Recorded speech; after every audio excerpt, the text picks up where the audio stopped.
राजा के बाग में भगवान विनायक जी की रोचक व्रत कथा। एक दिन विनायक जी राजा के बाग में से गुजर रहे थे। उनसे गलती से एक फूल टूट गया।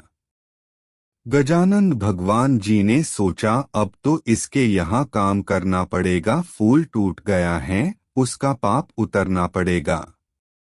ये ही इसका प्रायश्चित है। विनायक जी भगवान छोटे बच्चे का रूप धारण किया और राजा के घर नौकरी करने लगे।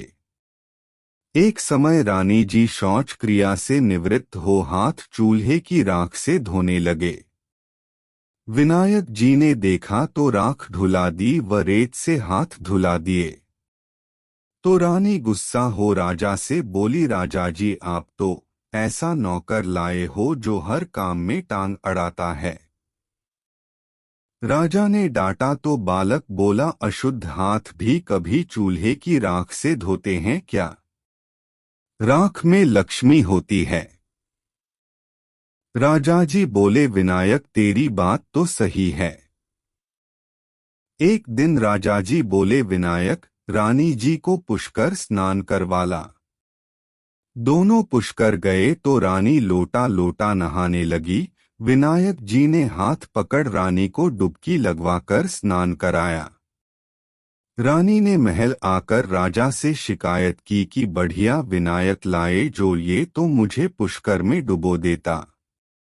राजा उसे डांटने लगे तो विनायक बोला, राजा जी पुष्कर जाकर तो डुबकी लगानी चाहिए, लोटे लोटे नहाना तो घर पर ही बहुत है।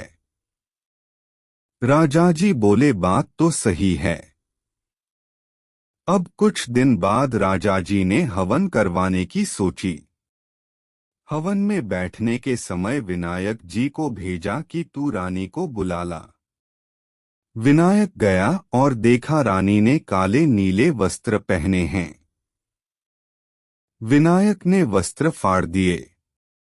रानी रूठ गई और आई नहीं। राजा बुलाने आए तो रानी बोली, ये विनायक ने मेरे साथ बेहुदा मजाक किया है। राजा ने फटकार लगाई और बोले, क्या कुबुद्धि करी है तूने? तो विनायक बोला, राजा जी कभी काले नीले कपड़े पहनकर हवन में बैठते हैं क्या? लाल चुंदड़ी पहननी चाहिए, इसलिए मैंने फाड़ दिया। राजा ने विचार किया, बालक छोटा है पर होशियार है। हवन में बैठने लगे तो गणेश स्थापना में देर हो गई। राजा ने कहा, गणेश जी बैठा। तब विनायक बोला, राजा जी आंखें बंद करो। इतने में विनायक जी भगवान ने दर्शन दिए। उंद उद्याला दूध दूधाल्या, ओछी पीड़िया ऐझनकारा। और राजा के खूब अन्नधन लक्ष्मी का भंडार कर दिया। राजा जी बोले, विनायक जी महाराज हमने इतने दिन आपसे काम करवाया, हमें बहुत दोष लगेगा। विनायक जी बोले, राजा जी आप चिंता मत करो। मैं एक बार आपके बाग से गुजर रहा था तो मुझसे एक फूल टूट गया। इसलिए मैंने प्रायश्चित किया व राजा रानी को आशीर्वाद देके आगे निकल गए। बोलो गजानन भगवान की जय।